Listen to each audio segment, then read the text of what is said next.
Courtney. What's up, Courtney? How you doing? Hey TJ, I'm good. How are you? Well, I'm better now. I was panicking trying to figure out how to get you on there live with me. I just got it wrong. Just got it wrong. My bad. Sorry. Yeah, sometimes even tech experts have technical difficulties, you guys. If that makes you feel any better when you're having one of those days. I know it. So I'll tell you what, I'm going to share this into the group. We're live on the page right now, the group page. So I'm going to share this in the group so everybody can see what we're doing. So give me just a sec to do that. You just came from a meeting or what were you at? I was at BNI Networking's member success training all day. Member success. Tons of fun. Yeah, I'm lucky enough to serve as my BNI chapter, currently interim president, which has been really, really great. If any of you guys out there have the option to get a hold of a BNI chapter, highly recommend it. But I think we're probably going to talk about that later. But it's always a good day to spend in the midst of master networkers because it always blows my mind, the people that are epic at it. I try really hard at it, but I'm far from epic. I don't know about that. People who are epic, it blows my mind. Like, it just comes so naturally to them that I like spending time with those type of people because it's such an important part of your business to. I hear you. So not just from your previous clients, but just people that know you and trust you. I'm dying over here. There we go. I figured it out. I'm live. So that plays pretty nicely into a segue for our topic today. We're talking about outreach for brand building, to build authority and credibility to support your sales and your marketing, and doing that with events and opportunities to speak and do all these things to get your brand out in front of an audience, a wider audience, somebody else's audience to partner with these other groups to do that. So let me hear about it. So you have told me about BNI before, and there's a number of other opportunities and groups out there. You and I have both done the podcast thing. I went out to that event out in Utah last month. There's a number of these that we've already been a part of, and we were talking about this earlier. Why don't you recap for me what you were saying about trying to get? You and I are not strangers. The people in this group, they've heard our names, they've seen our faces, they've heard us talk, or they've seen us in articles, whatever. Hit me with that. What were you saying earlier?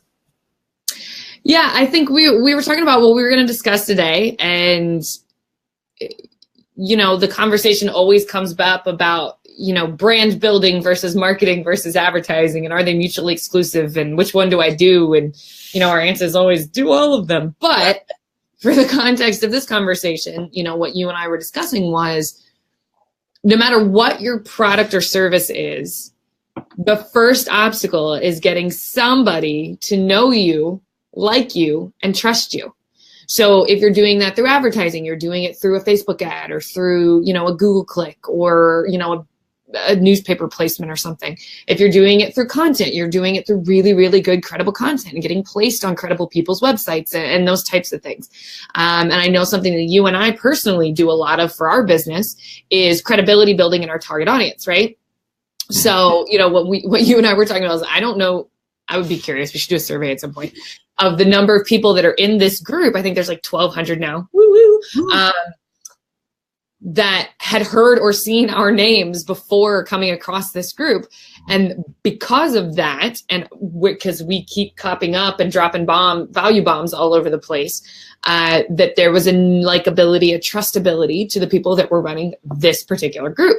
And I think, it's funny, if you look at the people in this group, everybody's kind of in the same 4 or 5 other groups, because we've all built relationships with each other. And if I've got a referral, in Richard Welt's territory, you better believe I'm sending that, you know what I mean? Because he's built credibility with me, because he engages and he shares, and he shares his expertise. And I trust Richard because, shout out Richard, if anybody referrals in his market. But because he's engaged and he's building credibility, he's doing that organically. He didn't pay for that relationship with me. It's just because we've been spending time together and getting to know each other. Like, there are a lot of ways to do that aren't going to cost you money. When you get the opportunity to do them, you should take them, even when it's something that makes you a little uncomfortable. So that's kind of that's the segue, the really long segue of how our chat today kind of came. Yeah. So you were at a BNI event. You're the interim president over there, and I would love to come back and hear about that. I have entertained the option of BNI. I've never actually joined one, so I do want to talk about BNI. But you had just kind of reminded me of something, and that is that we have this group, right? We got 1,200 strong, yes.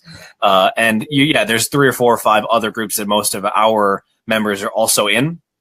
And for me, that's the first strategy, right? So if you're a real estate agent out there, you're a small business owner or whatever, and you're looking for a way to do this, to build credibility and authority in a niche market or in a particular industry or your geographic area, whatever it is, there are a number of ways, and we'll go down the list of ways that you and I have employed that have worked out for us or haven't or whatever. But you just struck on the first one for me, and that is Facebook groups, right? That is joining the right tribe, joining the right group, and getting in there and just participating. I was one of the strategies I use for generating content when I can't sit in front of a computer type is I'll dictate to Siri or something, just a stream of consciousness, and I'll eventually turn that into a blog post. And I was thinking the other day about how to do that with, just intro to SEO essentially. And one of the rabbit holes I started talking at Siri about was these Facebook groups and how you can't go in there and be all salesy. You can't go in there and just promote. I mean, you and I, as admins of this group, we talk about how hard it is to police the group and keep the shameless promoters out. So if you're thinking about somebody who's going to join a group, don't be the shameless promoter. They're just going to boot you out of there. So instead, go in and come from a place of participation and collaboration and contribution and discussion and fun. Build relationships is the phrase you just used. You're absolutely right. That's method number 1 for me. It has paid dividends in a big way. And now you and I are cultivating our own community in this group to do exactly that. And Rick, I'm not sure why I'm your hero, but thanks. If anybody should be a hero here, Rick, it is you, my man. You're the U.S. military veteran with a lifetime of active service duty. You are the hero, man. We got Veterans Day coming up, dude. You're the hero, not me. But thank you, Rick. Appreciate hearing you. Thanks for watching, man. Thanks for the thumbs up. Nice to hear from you. So Rick is a proponent of this strategy too, and I know that because he's in the Snap Pack. He's in a bunch of these groups with us, so he's walking the walk. So groups is number 1 for me. Let me hear about the BNI, and we can move down the list into a couple other ones, unless you had anything else on the groups. But that's right. That's number 1 for me. Yeah, I'll actually use groups to say, okay, so first of all, to anyone that's watching this is not any kind of like an endorsement for BNI. If you would like more information, please shoot me a PM. I'm happy to share my experiences with you, but this is in no way an endorsement for it. It is an example of a strategy. But basically what BNI is we meet weekly. We get to know each other's business. We build an army of salespeople and a referral network for our own business, and we pass referrals. That's its whole purpose. I know there's a lot of chamber of commerce, those type of places out there, which are a little more informal, but BNI is super, super structured. You have minimums that you have to meet of referrals passed and visitors that you bring, and there's all these strategies. But part of what they teach, and a lot of the education that I was in today, was how do you find referrals and how do you teach other people to give you referrals? So, my primary client's a real estate agent as a Facebook marketer. So my commercial and we get presentations every week is very often, please introduce me to the real estate agent in your life who wants to do more business. Okay. So now I'm training this room of people to look for people for me. Now, I think a lot of times TJ, I'm getting an echo. Did you change something? That's all right.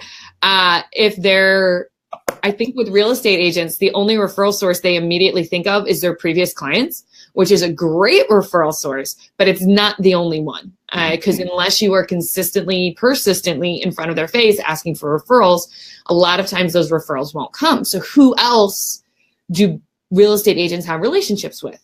Their contractors, their inspectors. Obviously those people probably work with a lot of different agents, but I tell you, man, you get a good mortgage agent that's your buddy, that you have a really professional and high quality relationship with, and they get a solid lead that's not yet working with an agent, that mortgage guy gets to pick whose phone number they call. So building those relationships and that credibility, when there's an insurance person who's talking to an about to be married couple that's changing over all their insurance, or a financial planner that's doing the same, those people might be talking about buying a house. Who is that financial planner going to call? So why not build that army of referrals, whether it's through LaTip or the Chamber of Commerce or BNI? If you have a BNI I will give a little plug. If you have a BNI chapter in your area, look up on their website, see if there's a realtor spot open, and go nab it immediately. They're extremely coveted. especially for real estate agents, because they only allow one per chapter. So if there's a 65-person chapter, that real estate agent is getting referrals every single week from 65 people. They're the most one of the most coveted spots in a BNI chapter. So if you happen to find one with a spot open, go grab a hold of it. Apply for membership. You can't join, you have to apply. Opportunities like that, if there's a LATIP or a chamber of commerce or something like that, and don't just join and say I'm a member of the chamber. Like, engage, give to get, give other people referrals. You know what the best way for them to say thank you is? Giving them back.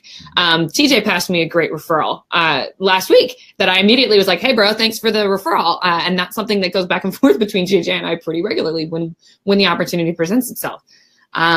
So I think that's about building authority with the network of people in your area, because you are real estate agents, you're hyper local, right? So you have a given geography. So building that credibility with the other service providers, I think, will go a really long way. And part of how you can do that is in Facebook groups. You guys all have those yard sale groups and those kind of things. One of the BNI folks, the kind of the rock stars that I was talking to today, was saying that their chapter, because there's all sorts of like tradespeople, like electricians and plumbers, they literally go into Facebook groups and look for people that say, I need a plumber. Who knows a good electrician? Be that resource. But if you're, you know what I mean? Like, if you send them a private message, follow up with them later. Like, hey, did you get a chance to get in touch with John Smith Plumbing? I'm happy to connect you if you need to. Yeah. They're out there asking for help. Why not be that help? So I think it's kind of, you can do both and have them work together and really build that voice of being helpful, just being helpful. If you're out there being salesy, people are going to smell that. How often do TJ and I directly talk about our work ever in this group? Almost never, except when it subtly comes up in the course of conversation. And that's a choice that we make. Because if we were in here saying, work with us, work with us, work with us, work with us, you guys would all leave. And we know it. Like, we wouldn't. We would never do that. I have a neighbor friend, known for a number of years, and she is in like a local service. I'm not going to say too much about the service that I'm talking about or who, but somebody that you would only hire locally. You can't have this done remotely across the internet. Anyway, she must have read online somewhere that Facebook pages aren't really good for marketing anymore. So instead, you should start a Facebook group. It's a way better tactic. So she started a Facebook group and added all of her friends and named the group the same as her business name. And it's like is using the exact same strategy and approach and salesy tactics, only instead of them being on a page, she does it in a group. And it's not, it hasn't quite connected the dots of like, it's not the fact that it's page versus group that's better. It's that it's salesy versus community. That's what makes groups better. Right. And so if you're just treating a group as a sales vehicle, it's still not going to work, even though it has the right technology or something. It's the wrong strategy. So I want to go down maybe 2 or 3 more examples of this, getting your brand out there mentality and the kind of ways to do that. And then once we've listed a few others, I think we should come at a little bit of like bring this back to the tangible for what you and I do. That I can talk content all day and you can talk using that to build an audience and how to advertise to that. So I think we should connect those dots. Cool? Sure. All right. So the next, method, the next kind of avenue that you could get your brand out there that Courtney and I have both done is to go on a podcast, right? Become the expert or whomever you might want to call that gets interviewed on a podcast. Now, this one is like the next next rung up the ladder. In fact, it might be a couple up the ladder, but you got to find the right show, find the right host, and get yourself invited basically to go on there and answer questions about whatever your topic might be. So how to do that? That's not an easy thing. You've got to first find the podcast and research who the audience is and all that. But if you want to get invited to be on the podcast, here we are again. You need to build a relationship with the person that owns the podcast or runs it or does the interviewing or does the booking or something. That can't be done, at least not very often, can that be done on just a cold email or a cold call even. Because they're going to go, who the hell are you? And why should I have you on my show? That's exactly right. So you need to answer that question early enough and successfully enough and often enough in their mind so that when the subject of you going on the podcast comes up, they don't have to ask that. They already know who you are and why they should have you on the show. You've proven that to them over and over and over and over again. And the reason this one comes lower on the list for me, or maybe higher on the ladder, if I may mix my metaphors here, is that doing things like participating in the Facebook groups is one of the ways you can get in front of people that have these shows, right? You can be in their groups and just prove enough value in the group that they're like, hey, that person seems like a really good, really knowledgeable expert in this. I know of, off the top of my head, I could name 5 different podcasts, or in some cases they're like YouTube, shows, but same idea, that are local. They're specific to a community. There's one in Salt Lake City. There's one in Madison, Wisconsin. There's one in somewhere, I can't pronounce the name of this guy's town in Washington State. Sorry, Rory, I don't know how to say your name, the name of your town.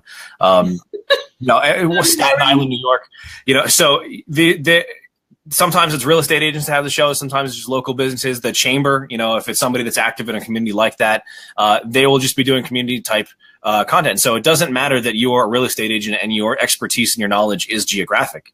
That just means you need to find the right show and the right community whose interests match your expertise, and they are out there. And I'll add a little sidebar. If they're not, there we go, this way, sidebar. If you don't have a show already out there of somebody who's talking all about your town, then start one. Opportunity. Wait. So you went on one a couple of weeks ago now. You were interviewed. It was a YouTube show and podcast, as I recall. I don't remember the name of it now. I read it and I listened to it at the time, but it have since escaped me. What was that all about? Now, this is actually going to be a great case study. So we're going to rewind this all the way back to the beginning. Okay. So when we talk, I was in a Facebook group months ago with their fellow entrepreneurs, most of them ad agency owners like myself. And we just share creative ideas of where our business comes from. And what we got to talking about was figuring out where your target customers are hanging out and hang out there, whatever that means. So rewind the story all the way back to the back. So I had the opportunity to do a video for Easy Agent Pro, which is a company that I think you guys all know that TJ and I are fans of. And they did an interview with me that was about Facebook advertising. It was not self-promotional at all. They gave me a little plug, but in exchange for doing the video, but it was just informational, like helping their people out. And I, within 2 days of that video being published, had 3 podcasts reach out to me that had seen the video, wanted to know if I'd been on the show. Now I've only moved forward at this point with 1 out of the 3 for various reasons, but that podcast, like that one video that I did that was about 4 minutes long, brought me 3 podcast opportunities. And from the podcast that I've actually done so far, if you Google me to this day, it will come up first page because they've got so much juice behind their brand that if you Google my name, which I am freaking everywhere, like I don't mean it in an ego way, but like all the years I've been doing various things, you're going to find a lot of things about me out there. This podcast comes up first place because it's a podcast, which has power behind it. They made a video out of it, which has power behind it. Like it just organically came as an opportunity because I was in the right place doing the right things that they saw it and were like, woo. And I think for you, TJ, because I know some of the company you keep getting these opportunities to do podcasts. That's probably almost exactly how that's happening. I saw your blank. Do you want to do blank? Yep. Right? Am I correct in that assumption?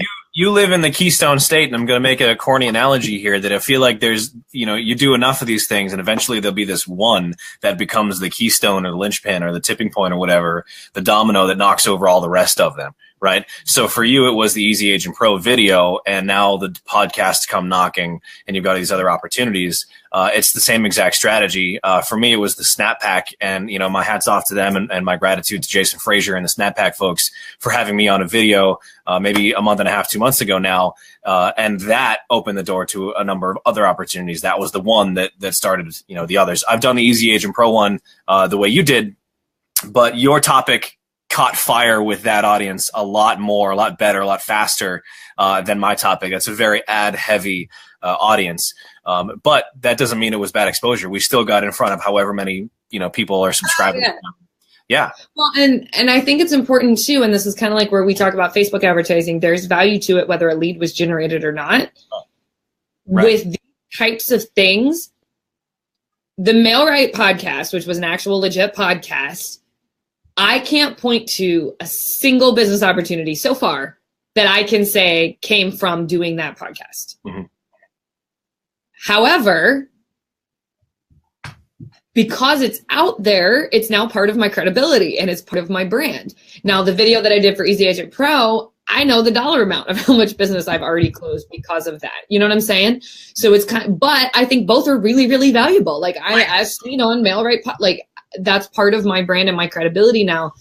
And when you're thinking about things from a networking and a brand building standpoint, you can't always point it directly to, TJ and I were talking about lunch and learns, that if you can get in for an opportunity to train somewhere, if that's something you're comfortable doing, take advantage of it. I mean, good grief, TJ, you and I could go a 25 square mile and do a lunch and learn every day for a month in different real estate agent offices if we wanted to, because they're not going to tell you no, because you have the credibility, you have the brand power. If you can get into a 55 plus community and do a workshop on, or sponsor a workshop on reverse mortgages with your favorite mortgage guy or something like that, they will inherently want to give to you and become clients and give referrals. Right. Yeah. That kind of strategy is about building credibility, and it's hard, you guys. It's hard. I'm not going to like sugarcoat this and be like, you're going to hit click on your first video and it's going to like bring you $1 million. Right. It doesn't. I've been at this crap for years, and it's something that is just now paying dividends. Yep. And it's funny you mentioned it because I had lunch with a guy yesterday. I had a meeting last week, lunch and talk, should we call it, instead of lunch and learn, with a referral of mine. He's a loan officer here in Massachusetts, outside Boston, and we are putting together an education series, a workshop type series like you're describing. It's not quite lunch and learn, a real estate brokerage, but similar. And he's a loan officer, and he's going to partner with a mortgage insurance person, and then myself, and the three of us are going to do exactly what you're describing. And that meeting between myself and this gentleman was set up actually through a family member of mine, but that family member of mine is in a BNI with this loan officer, and that's how they know each other. And here we are again, back to the BNI network. So though this week 11 or whatever, episode 11 of our show here is not sponsored by BNI. They kind of are. They're a private networking group. They don't sponsor things. There you go. So the podcast thing, and so tell me again, what was the name of yours that you went on a couple weeks ago? It was MailRight. MailRight. Which is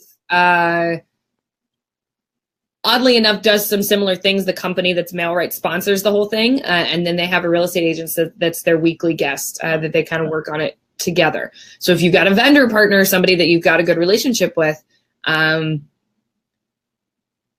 would be amazed, as you've done it a couple of times, how comfortable you can get with just talking about the thing that you're an expert at. I mean, TJ and I, what was this, would you say week 11? Yep. We prepare for them. We plan for them. It's not that we wing it, but we get a little more comfortable every week, just talking about the things that we know and believing that they have value. And if you put value out, it will eventually give back to you.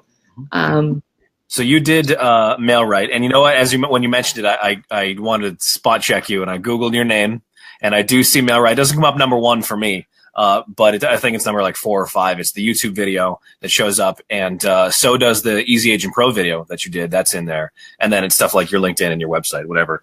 But MailRight is on the list. Mine is the Onion Juice. That actually just aired today. Came out this morning. Ooh, I can't wait to listen to it. Came out. My good friend Neil Mathweg interviewed me last week, and went into production, whatever. Came out this morning. So I blocked off time this morning. I just blocked the world out and sat there and listened to myself because I'm incredibly vain, and I wanted to know exactly what that would sound like. But it was a pretty good episode. It came out pretty well, I thought, anyway. I'm sure it's great. Yeah, you always do good work. Oh, well, thank you. So it was a lot of fun. So that I'm looking forward to using that method more, using that strategy, the video thing, the podcast thing, getting out in front of more people. And last one real quick that I'll throw into, and it segues into our subtopic here, is just to be in articles, to either write articles for other people and basically guest post on their website, or give out quotes, be a source for somebody else's article that they're writing, and they quote you in it, or they link to you in it. Contributing to their written content has a lot of SEO value, but it also has a whole lot of credibility, building value for whoever's reading that material, right? I have a real estate client here in Massachusetts with me that gets quoted and gets phone calls all the time from, even the Boston Globe. Major news publications are calling up and looking for real estate related info. And every one of those opportunities, you just pounce on it because it's incredibly powerful to get in front of an audience like that. Well, and I've heard agents say, I put content on my website, nobody's reading it. I put content on my website, nobody's reading it. Well, you're one of 3,000 real estate websites in a given 10-mile square circle, or 10-mile square. Oh, my days. So, unless you're intentionally using strategies to drive a ton of traffic there, probably nobody's reading that. But if you can get onto someone with a lot of traffic and you can approach them and say, hey, I'm writing this article about it. Is it something that would be helpful on your website for your readers? Or, a topic that they talk about regularly that you're like, hey, I've got some good, just reach out. It can be really awkward, but I think that's how you and I ended up connected to each other. Yeah. Was that over a year ago now? I forget what it was, TJ, but it was something like that you reached out and was like, hey, did you actually know that? And I was like, hey, I didn't know that. And we became friends and eventually business partners. Yep. So it's kind of, the point is, if you're confident enough in what you do to be charging money for it, be confident enough to put yourself out there to build your own credibility, because it is 1,000 times easier to convert a lead that has already heard your voice, seen your face, believes that you know what you're talking about, than it is to convert a cold lead from Facebook. I'm a Facebook advertiser, and I'm still the president of my BNI chapter. That tells you something right there. I can pay for all the leads of real estate agents wanting Facebook ads I want. I can bring them for $5 if I want to. And I choose to be a part of a BNI organization because I believe it's that important to convert warm leads and to give to other businesses that want to give back to mine. And TJ's the same way. I mean, good grief. Your website generates, because we can do the work that we can do. We don't have to be doing this crap if we don't want to. I mean, honestly, but what you said 2 weeks ago when you got back from REMM, right? You were saying one of my major takeaways there was to think about the concept of being a media company that happens to sell real estate. And how powerful that statement is, that if you view yourself as, my job is to be the voice of real estate in Chester County, Pennsylvania. If someone has a question about real estate, they should be calling my team, not the people down the street. Because I've been in their Facebook groups, I've sponsored their 5Ks, I have run the home buyer workshops, and not in a super salesy, obnoxious way, but just because I'm the person that knows more and can give more. You know what? People want to be in business with you when you treat life that way. They just do. They just do. So the more opportunities you can find, the better. The moral of this. The show that I was on this morning with Neil, the onion juice, I'm sure that he's not the only one that uses this vocabulary, but he's the one that uses it most often, at least in my world. He draws a line between the attraction model and the chase model, right? Chasing business and attracting business. And this media company philosophy, or sponsoring your 5Ks because it's the right thing to do and you're a good person. And of course you want to contribute to people's charitable causes. Those are things that build into the attraction model. Anyone who knows that you always support the local charities and 5K events and everything, and how generous you are with your time and your money and your expertise, of course they're going to be attracted. Why would they use anybody else? You're their agent for life now, Oh yeah. And it was it last week? I think my Mindset Monday or whatever it is, was how to leverage philanthropy without looking like a jackass. Right. Because when it sincerely comes from a place of service, it will attract people to you. The number of messages that I've got, our big CMMD 5K was this weekend, and it was incredible. And the messages that I got from my people all over the country that participated in that with me, that there was a bond that was built there because we engaged in that together. It had nothing to do with our business, but that trust grew because they took something that was important to me and got involved. And you getting involved in things that are important to other people is monster. And even when it's just sharing your expertise, you're a real estate agent. There's ways that you can contribute. Mm-hmm.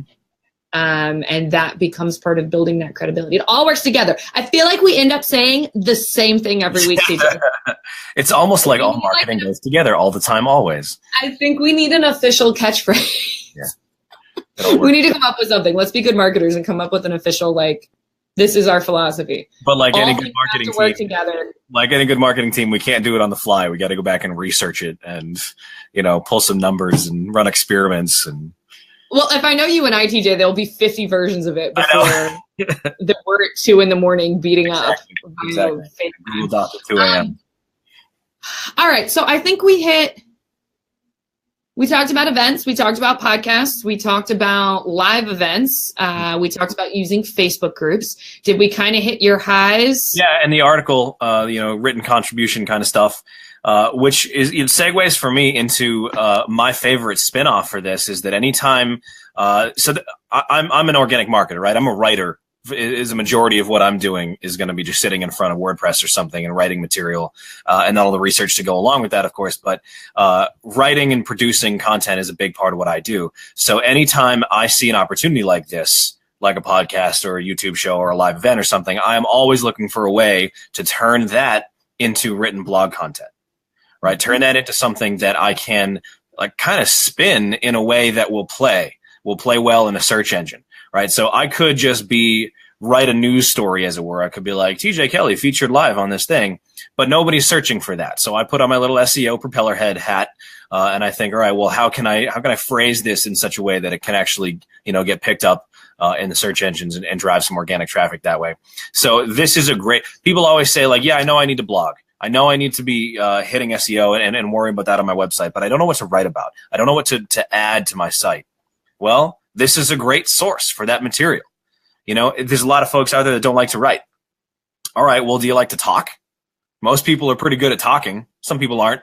Some people, pretty good at talking. So when you talk to people, when you talk in front of a group or you talk on a podcast or a YouTube show or a lunch and learn or something, use that. Use the word you have just said out loud that is easy for you and transcribe it if you have to. Send it out to rev.com for $1 a minute.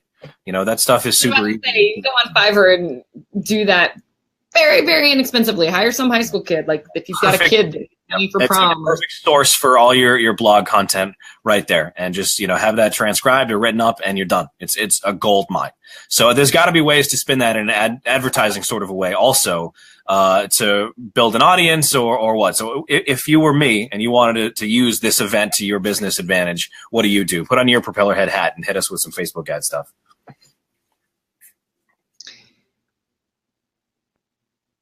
That's a really loaded question. Because, typically content like that gets used what we refer to as top of funnel, that you're pushing it out to your audience. I hate being a proponent of it, but where you're boosting a post, which is essentially just, I want as many eyeballs as I can on this thing. Because what you're able to do with that is drive qualified traffic, like people that are actually interested and click on what you have to say.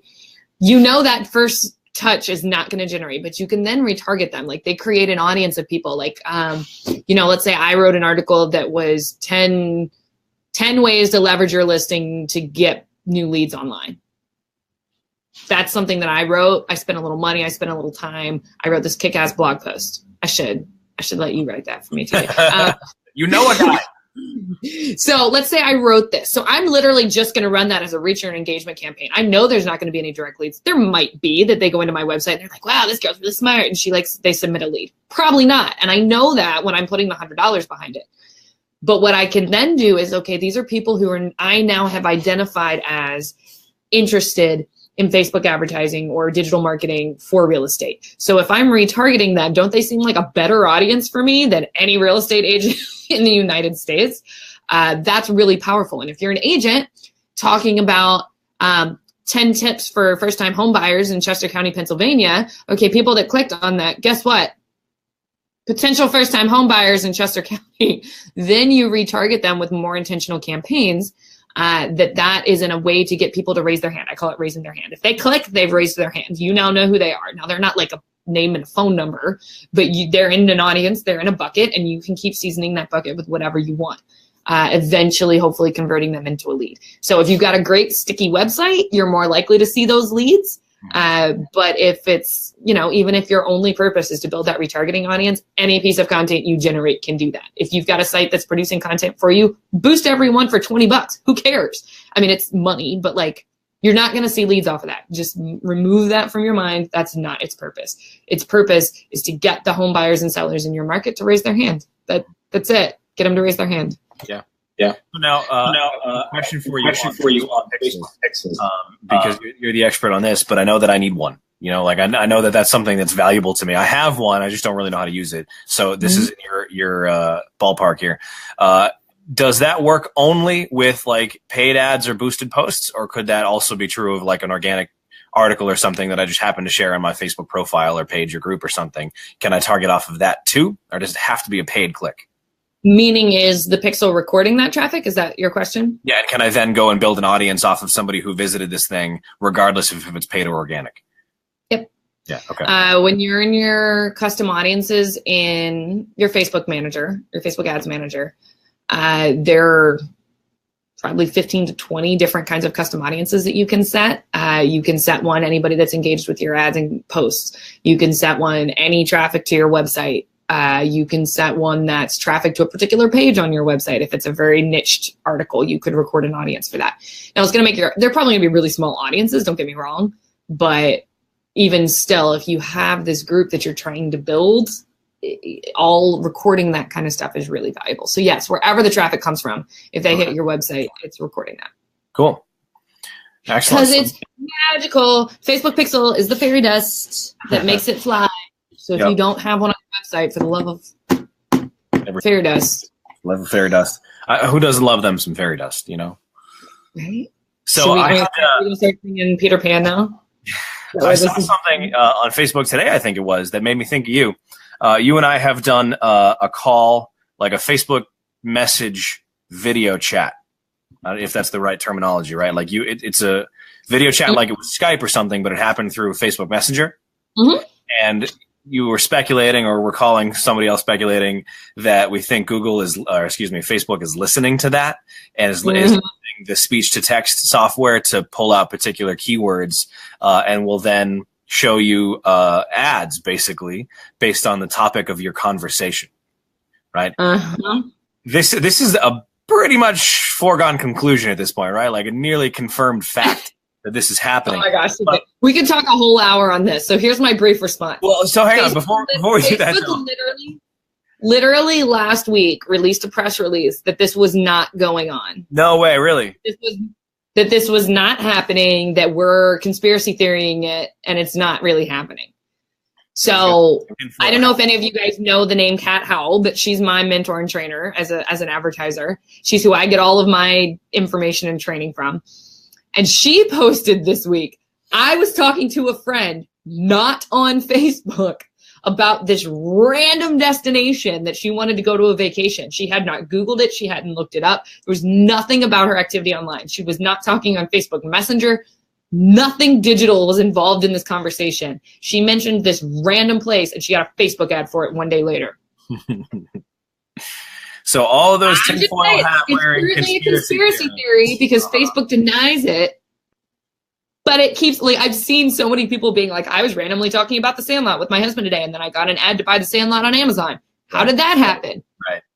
Right. So the reason I thought of you and this subject is I saw a video come across my timeline this morning it was, of people like recording this exact scenario. They set up a video camera and then they hold up their phone. And I think this example was cat food.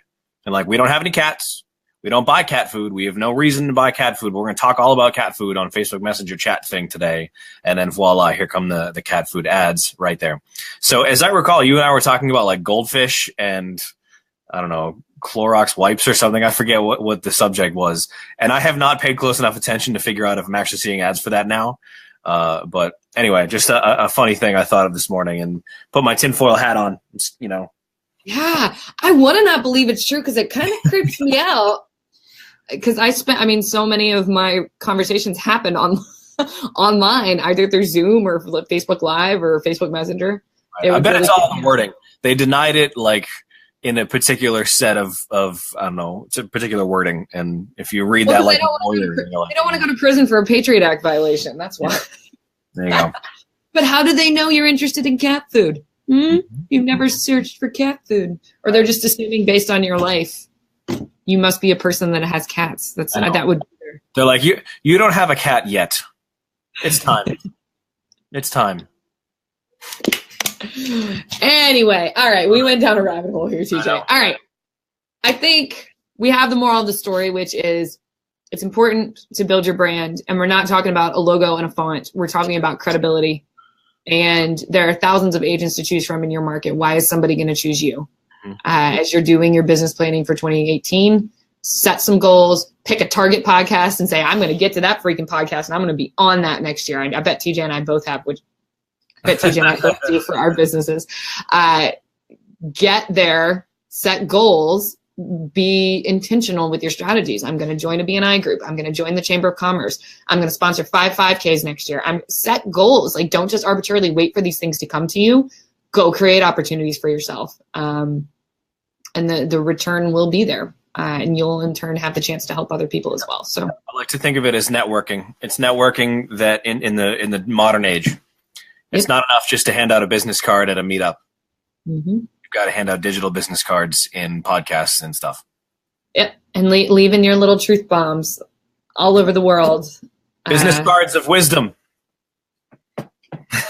Just go with it. Hey, don't make it face me. Just go with it. No, I was thinking of business. Yeah, we got to combine truth bombs and business cards of wisdom. I think we're on our way to our catchphrase there, TJ. All right. I think we got to call it a day. Thank you guys that have been hanging out with us. Please share your ideas. We're always here to help. That's the whole purpose of this group, is just for us to share our brains and what we're passionate about. So I got to give a special shout out to Andrea, who I can't see if she's still on this call or not, that did a video and put herself out there for feedback. That's how your work gets better, and that's how your tools get better, and we will see better returns. So I give her mad props for being bold and taking bold action for her business. I know I talk to agents every week that say, I got to do more video. I got to do more video. And a year from now, I'll have that conversation with them again because they're not putting things out there. So props to you, Andrea, this week. You get our crew gold star. And Andrea, I look forward to just jump in on that. She has a really great angle. I don't know, Andrea, if you're still watching. Thank you for the comments too, by the way. Andrea is active in futures trading in the stock market, and she's like a day trader in addition to being a real estate agent. And so I was talking to her last week or 2 weeks ago, and Andrea, what a great angle. She is able to read the real estate market like she's reading the stock market and predict where interest rates are going to go, predict where inventory is going to go, do that on a seasonal, quarterly, yearly level, and has just vowed almost to advise all of her real estate clients as if she's almost a financial planner or like a stockbroker or something, and say, yeah, great, it's a house and it's warm and squishy and fuzzy and you're going to live in it, it's going to feel great, but it's also an investment. Keep eyes on the financial investment and portfolio building the wealth building that this can do for you. And it's such a unique angle because so many real estate agents out there, don't see that side of it or don't think that their clients care about that side of it. And I think that's just such a unique value pitch for her. So Andrea, keep it up. And that is just awesome stuff. I can't wait to see what else we can see from you coming up soon. We should give official gold stars every week, TJ, somehow. Done. I like Canva right now. Here, Andrea gets our very first gold star. I don't have one. She can have a red and blue koosh ball because that's what. You can have a UMass sticker. UMass. We'll work on an actual gold star, Andrea. Good work. Keep it up. I love to see agents taking bold action for their business. Moves. Big things change when big things change. So taking that big step is awesome. So. I remember talking to you a few months back, Andrea, and I'm very proud of you. So, gold star. We got to go. We went way over time, but we were chatting. And all right. Thanks, everybody. All right. Bye, guys. Have an awesome week. Go help somebody out.